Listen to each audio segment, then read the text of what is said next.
Welcome back to another YouTube video, and today we are going through a business checklist that should go from A to Z on how you should set everything up in your business, how you should do niche research, how to think of an offer, and also how to come up with a marketing strategy as well. I'm joined with James.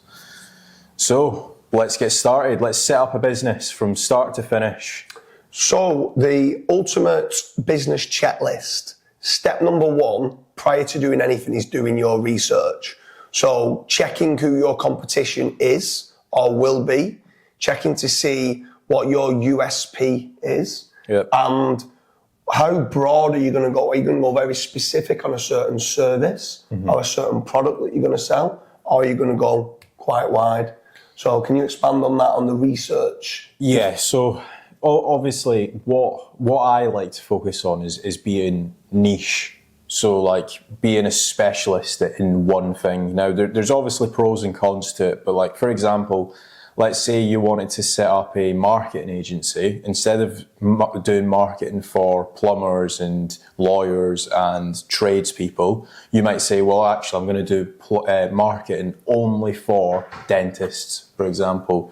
And then the pros of that is obviously your internal staff, they know, right, okay, we need to use these specific colors or we need to use this specific wording because that actually attracts people to become a patient at that dental clinic. So from a scalability point of view, you do have that pro. The con of that is if, say, for example, let's say dentists all got replaced by AI somehow, and they never need marketing again, you've obviously got all your eggs in one basket. So you do need to think of, or you do need to worry about that. So don't go too niche, but also don't go too broad as well. What's your thoughts? Yeah, I mean, for me, I prefer niching down, going very specific. If I then want to go slightly broader, I can set up another limited company. Yeah. So, but also I do want to make certain that I always call it shouldering niches. I become very friendly, and I know some people that are in a very close proximity niche to what I'm in, because there's times I might be able to cross-sell and give them work, and in return, they could give me work back. Yeah. But anyway, step number two, big part of it is once you kind of know, all right, this is the product or the service or the industry that we're going to enter, is thinking of a name of the business and thinking of a name of the brand. So have you got any ideas with regards to names, or like what do you normally do when you're thinking of a name? Just go with it. Don't spend too much time. There's so many business owners or business people that are like, oh, I've got this really good idea, and they end up pondering for 6 weeks thinking about the colours of the logo and the name of the brand. In reality, you can change it further down the line. The sole purpose of running a business is get money in, and if you're pondering as to what colours to use on your logo or what name you should use for your business name, just set it up. Let's get some money in. Let's make some money. Let's earn, and then you can change the name. That's probably the biggest advice I could personally give at this stage. Yeah, so it's quite a funny one that you use the word pondering, because that begins with P, and the biggest three failures of a business owner all begin with P. That's prioritization, procrastination, and perfection.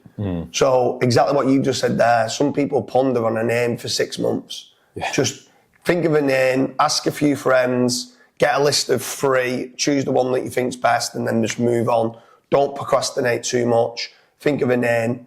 And then the next part is once you've got the name, which I also think is part of step number 2, which is thinking of the brand name and stuff like that, is buying a domain name. So something else that you might want to, which might be the deciding factor, is if you're down to the last 2 names, is which domain name is available. Because you kind of want to make certain that you've got your domain name is ideally your company name in an ideal, or especially for your brand. So have you got any ideas with regards to securing a domain name, first and foremost? Like what registrar do you normally use to buy one, and what do you normally look at? If you're in, let's say, the UK, are you looking for a .co.uk or do you want a .com? What's your thoughts on domain names? So I always try to get a .com, but you know yourself, .coms are like far in between. Like everything's been taken, it feels like. Yeah. So try to get a .co.uk if a .com's taken it. Obviously, if you are in the UK, if you're in the States, you might opt for like a .com or a .net. So try to do that, and then what I typically like to use, or the registrar that I typically like to use, is Ionos or GoDaddy as well. They're both pretty solid. One piece of advice that I could give you guys as well here is try and purchase the domain for like 4 or 5 years if you can in one, because sometimes like you purchase the domain for like £6 or $10, but the renewal cost next year might be like $20, $30. So you may as well just opt in for like 2 years, and you might save yourself a little bit of money there as well. Yeah, for sure. I think the big one for me is majority of my work is in the UK. So if I know I'm only going to stay in the UK, I prefer a .co.uk, but also the .uk top level domain is out, and there's quite a lot of decent domains on the .uk that now are available. So that's something that you could look at, is just the normal, just the .uk for domains. If you are going to be buying lots of domains in the UK, I would strongly recommend signing up to Nominet, which then means you can get your domains for a little bit cheaper. But that's only if you're going to be trying to build out, if you are in the marketing sector and you're going to be building lots of different domains. But anyway, next part, you've done your research, you've got your name of the company, you've now got the domain name, is writing a business plan. So a business plan, obviously with a vision statement, should be there for you to have to understand where it needs to be. Now, what I really like about a business plan is that there's times where I'm thinking to myself, should I do X, Y, and Z? I'm on about like a year, 2 years further down the line. And sometimes it's good to come back to what my core focus needs to be about the business, check the business plan, which can evolve and can change, but is that in line with my vision statement and where I want the business to be? So have you got anything else to add with regards to drawing up a business plan? I think with everything in this list, what everybody needs to remember is that we're not experts and we're not 100% perfectionists here. I'll openly admit I've never read a business plan. What I like to do instead is I like to write goals. So I'm like, right, okay, I want to be hitting this amount of revenue in 6 months' time, or this amount of net profit in 12 months' time, or I want to have X amount of staff, or I want to serve this like let's say let's go back to the dentist example. I want to be serving this amount of clients by, let's say, November 2025. So I like to do it a little bit differently, but that's not to say that you should or you shouldn't. I think that you're probably a little bit more experienced on this one. Yeah, I think a business plan is very important for, especially when we go on to the next part. If you're trying to draw up finance, you need a business plan. There's times where there's certain bank accounts, business bank accounts. If you're wanting certain finance from the bank accounts, again, they want to see your business plan. Okay, where's your vision? Where are you going to take it? How much do you need to lend? Is the business viable? Yeah. And stuff like that. So there's times that if you're going in, let's say, to Dragon's Den and you don't have any sort of business plan set up, they're going to be like, no, not a chance. And in there, you can then start from the business plan, almost start working out of how long it's going to be before you start looking at the profit and loss sheet, before you start making money. They might know within the business plan for the first 3 years, it's going to be it's going to be churning money for growth. Yeah. So if they know that, then at least then they're setting realistic goals and expectations. Would you say that a business plan's a little bit more important if you're going to go down the funding route? Yes, 100%. Right, okay. Yeah. So the next part is then finance. So setting realistic goals. The amount of time that we get asked, I've got £500 to spend and I'm looking to set up a new business. How can I rank this website and grow? And I'm like, you don't have enough money. Yeah. Because you need to build out good quality content, topical authority and backlinks. So at that point, that's just for a website.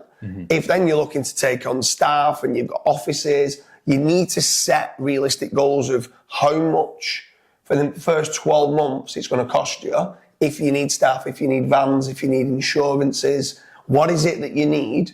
And then you need to also have a buffer in place that you've got enough money. Yeah. So finance is very important. Now that could be, you could raise capital from venture capitalists, from angel investors, or even just from the bank and look to try and get grant funding. But you need to have that set out, or hopefully you've saved up some money yourself and stuff like that. Have you got anything else to add on the finance front? No. So next one is defining then, are you going to be going as a sole owner? You own 100% of the business? Or are you going to start partnering up with someone? Now, I'm a massive advocate. I prefer partnering up with someone because what I want to do is but it's very important I choose my business partner wisely. So I want my business partner to push and elevate me. I want my business partner to make certain that what I'm weak at, they're strong at. Yep. So we can compensate each other. That what like I said, my weaknesses are your strengths. But then also we're like, I want to do 60% of the work, and I want you to have in your head that you want to do 60% of the work. So then naturally you're pushing each other to keep looking to elevate and grow. But there's times a lot of people choose the wrong business partners. So I can understand why certain people prefer going, I want sole ownership, I want to own 100%. What's your thoughts on directorship and ownership? Yeah, I think you've put it pretty well. The making certain that you are partnering up with someone that potentially has strengths as opposed to your weaknesses. So, like, prime example, when we met 5 years ago, you were pretty bad at technical SEO, and I was pretty good at technical SEO. Now we're probably subpar. And on the counter of that, I was really bad at business, but you were really good at business. So it was kind of like a harmony. So I think we've both learned quite a lot. But then I think for anybody that is looking to look for like a business partnership, because like we've seen it loads where people will partner up and they're both, let's say, they're both really good at operating a business, but they absolutely suck at marketing a business. They just don't know how to market themselves.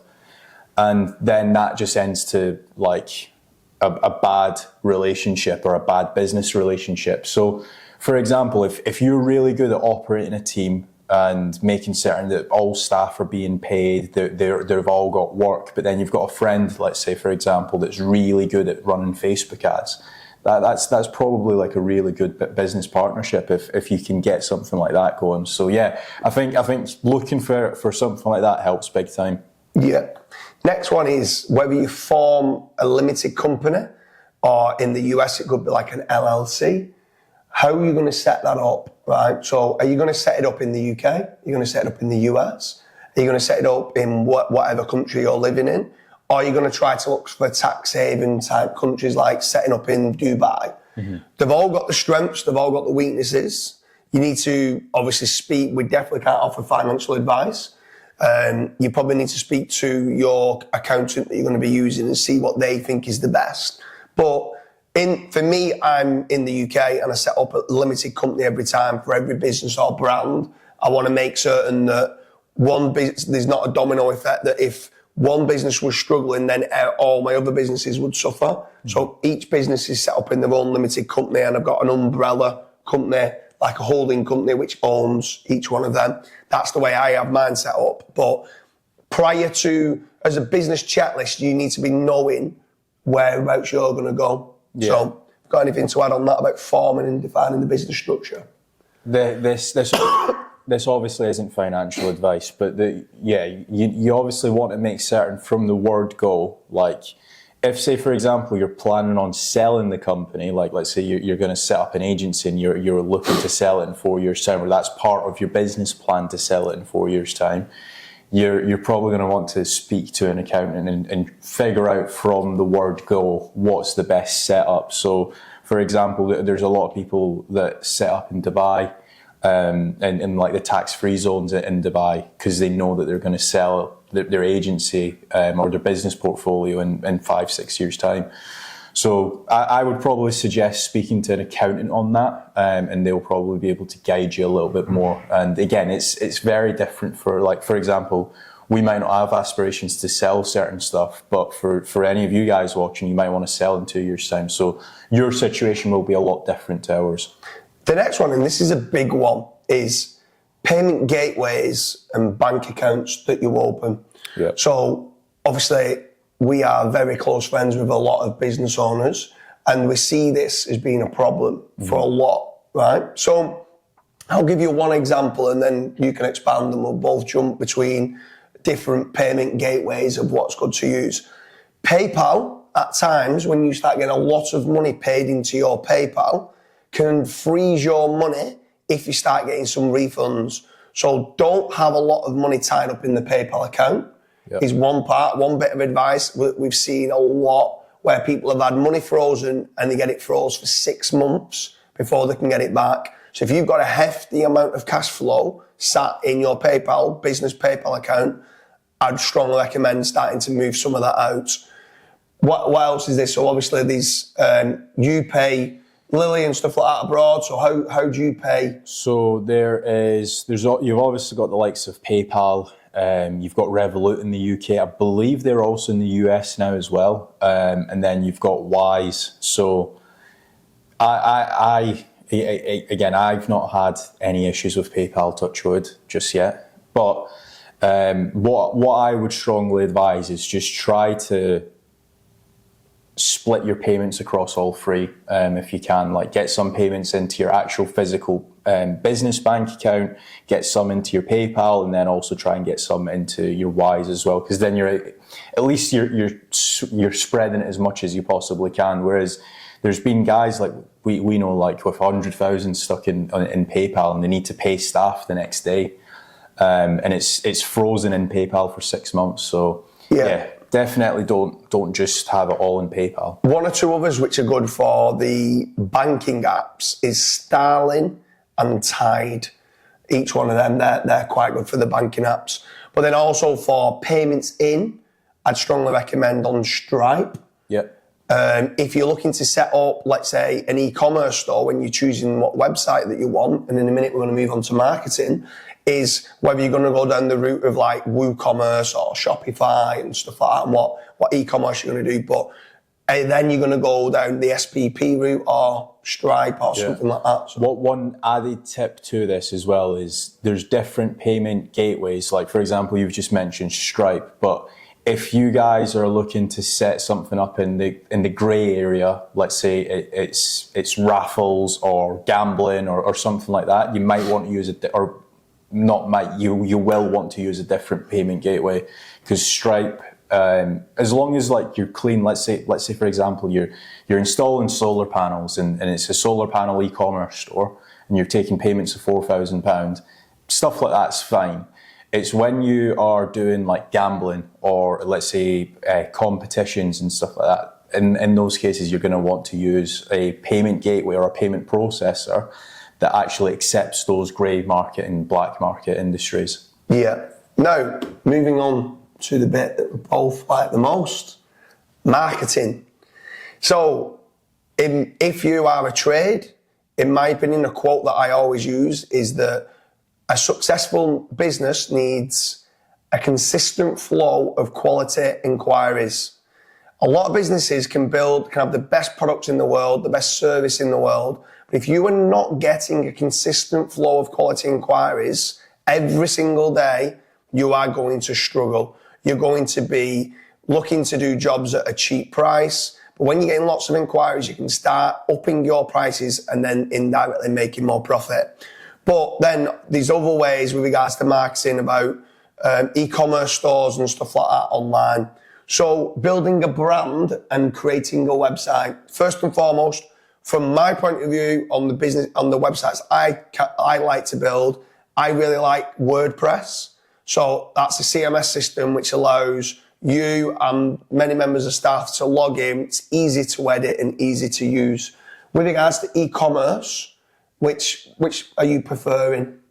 So there's probably the main two, which is WordPress in conjunction with WooCommerce, and then you obviously have got Shopify. But you've got various ones, like you've got Big E-commerce, You've got a variety, like even Wix now does e-commerce. Yeah. So if it's down to me, I would probably just use Shopify. I think you need to pay like £25-30 a month for it. That's probably the go-to plug and play where like marketing agencies and stuff like that, they've just got experience using that platform. So probably Shopify, then WooCommerce, then you've got the rest underneath them.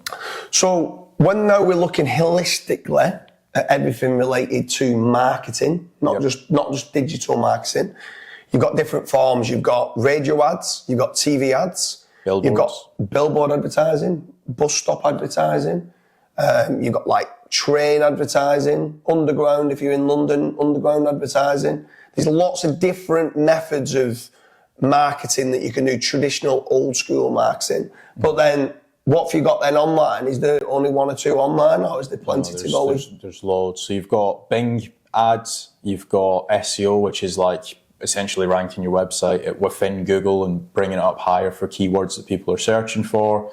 You have PPC, which is Google's own PPC version, where you're paying for like the top 3 spots.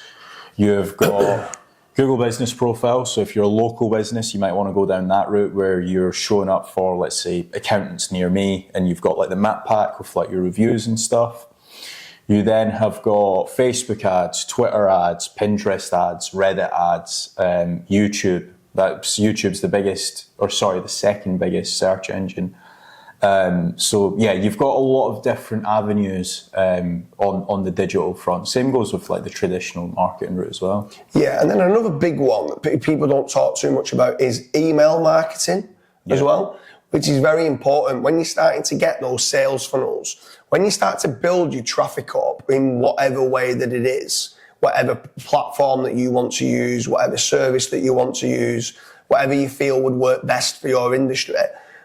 Once you've got potential clients' email addresses, nurturing them through a process and getting them warm before then they might want to buy is also very important. Personally, if I'm looking to set up a business right from the word go, I would make certain I've got enough money that I would hire a fractional CMO. Yeah. Can you explain to people what a fractional CMO actually means? So first of all, I think we need to understand what a CMO means, which is a Chief Marketing Officer. And basically what that person does is they would look at your outgoings on the marketing side. So let's say, for example, you might have like already, you might not be in stage 1, you might have already had your business for like 10 years, let's say. But you might be advertising on billboards, you might be doing some TV ads, and you might also be doing some SEO as well, right? And let's say, for example, on your billboard side of stuff, you're paying 10 grand a month, but you're not seeing an ROI because everything's just going well. You're thinking from a holistic point of view, everything's doing well, let's keep spending on marketing. But if you were to actually remove that £10,000 and let's say allocate it to, let's say, SEO, for example, or PPC, you might actually be able to double or triple your company's revenue. Now, that's the job of a CMO. They basically need to be looking at the outgoings on the marketing side of stuff and saying, why are we spending that 10,000 on billboard ads when we've not had an actual return? Now, what a fractional CMO does is you hire someone part-time. It might be a strategy call every month, or it might be a strategy call once a week. It depends on the actual setup that you have. And they will look at your marketing expense. Then they'll essentially dig down and say, right, okay, we're spending, let's say, 100,000 a year on advertising.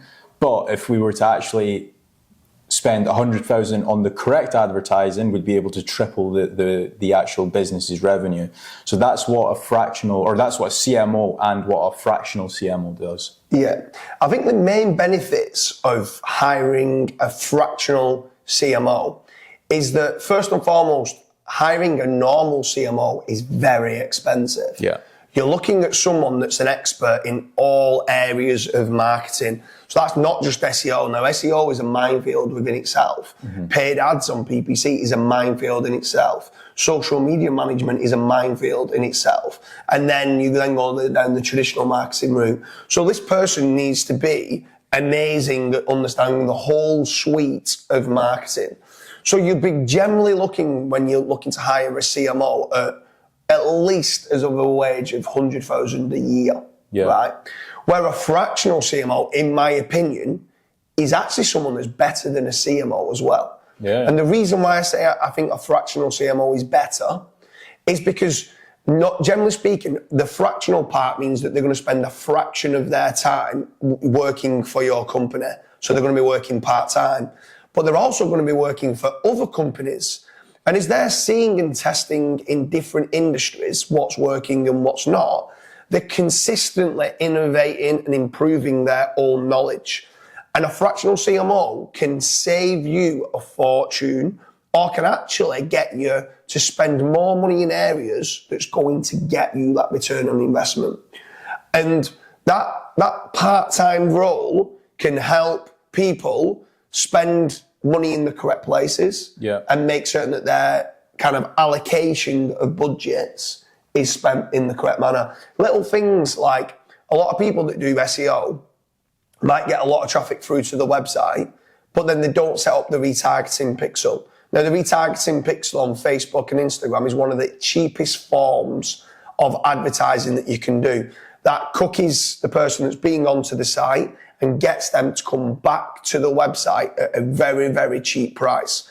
A CMO will quickly understand that and make certain that those little wins are set up, making certain that the thank you page is set up, making certain that they're adding into a CRM system that they can nurture the leads and stuff like that. So is there anything else to add on top of There's a few other bits that CM or fractional CMOs would be able to guide you on as well. So like, for example, every January there is a show in Barcelona, I think, and it's called CES. Now, what you typically find is with a lot of like tech companies, like let's say the Samsungs of the world or the Apples of the world, they'll actually start spending less in Q4 because they know that they're going to go to CES in January. So what they're actually doing is, instead of marketing themselves everywhere in Q4, what they'll do is they'll hold back a little bit of cash because they're like, right, well, we need to send out, let's say, 200 staff to CES. So there's just certain bits like that, and that's kind of like on the other side of the spectrum. Like, but a fractional CMO would be able to guide you with like targeting as well and just tracking. So yeah, if you're feeling a little bit lost with the actual tracking and where you should be spending your money, I recommend hiring a fractional CMO because they'll be able to help you out with that. The last couple of things to add is getting yourself a decent accountant as well. Once you start getting your marketing right and then you start making good profit, is making certain that your accountant can make certain with tax planning that you're not overpaying on tax, that you're making certain that your profit and loss sheet is set up correctly, that all your expenses are put in, that if you have got multiple, like a business PayPal account, a Wise, Starling, what other bank accounts that you might have, it all can come into one dashboard like Xero as an accounting software system, which makes it very easy to know exactly the profit and loss. Because there's one or two other areas that's very important for businesses. There's certain metrics that I always want to make certain I understand, and it's the average transactional value of customers and how can I increase that, and the lifetime value as well of a customer, which I also think is very, very, very important for you to understand. You need to get those metrics in time to know how much you can spend to acquire a new customer. LTV, lifetime value, is very, very important. So that's kind of the checklist that I've got here about businesses, setting up a business. Is there anything to expand on that? There is other stuff we could expand on with regards to sales funnels, potentially. But is there anything else that you think could be added? I've got three. We've kind of touched on one of them, or actually two of them, but need to know your numbers. So what you should be doing is figuring out, right, okay, this is how much it costs me to acquire a customer. How can I increase the LTV? Because if you can increase your lifetime value of that customer from, let's say, from them spending £500 to, let's say, £1,000, you've just doubled your business revenue overnight. So definitely work on that. hiring and retaining staff. This is one thing that we've not touched on just yet. But what's some things when you look at when you're hiring staff? So I would say one of the best bits of advice, if you're growing this is hire fast and fire faster. Some people say hire slow and fire fast, but I would say hire fast and fire faster. Business is about speed and innovation. If you don't innovate, you're going to evaporate. And you've got to make certain that you are getting the right people through the door. And at times, always put them on a probation period for a few months. Anyone can look good on a CV. Anyone can say what you want them to say in an interview. What they can't do is keep that lies going for weeks upon weeks. You start to realise after they've done the first week, on the second week and on the third week, who they really are. Have they got that energy level that they showed in that interview? Yeah. So I think that that's a big one. I also then make certain with regards to retaining staff, the culture's good. You've got to make it that you do look after your staff. Yeah. That you, we have certain bits of flexi time. So instead of just doing 9 till 5, you can do 8 till 4, you can do 7 till 3. I think that is important for certain people. Let's say they're a mum and they want to drop the kids off at school. Yeah. All right, you can start allowing for that. Mm-hmm. So you've got to kind of work with the staff in making certain that they're happy. And then also in time, once you start to get a little bit bigger, is making certain you've got a cultural architect in the company. Someone who's there that just makes certain that everyone's okay. Everyone can go to that cultural architect if they've got any complaints, or they've got like a complaints, we've got like a complaints box where some people might go, I really want a fruit bowl, or I really want this. There could always little tiny things of what they think the business should have. Yep. I think that helps retain staff, and retaining staff is so important. Yeah, but definitely. Away from that, which is also very important, is making certain you're setting up the right systems and processes, making certain you've got SOPs in place, which stands for Standard Operating Procedures, which then means that if any staff do leave, next members of staff can come in and they've got the step-by-step guides of what needs to be done for each and every task. That's very, very important, that you're building your business to be systems dependent and not people dependent. There's a classic book called The E-Myth Revisited. I'd strongly recommend you reading that, because that is a great business mindset book to read. So systems and processes to make certain that you can maintain quality. And at that point, you can then start looking at virtual assistants. Yeah. So VAs, whether they're in the Philippines, South Africa, Bangladesh, Venezuela, India, we've got virtual assistants in all those countries. And what it allows us to do is charge Western rates, but being able to get the work done to a high quality standard, but in third world countries. Yeah, sounds good. So that has been the business checklist. What we're also going to do is we're going to have a video live in the next couple of days talking about the different traffic sources that you can use to grow your online presence, to create a consistent flow of inquiries. What we'll do is we'll do an A to Z tier list, but that's been the video so far. Thanks for joining me. Cheers, Kazra. Thanks.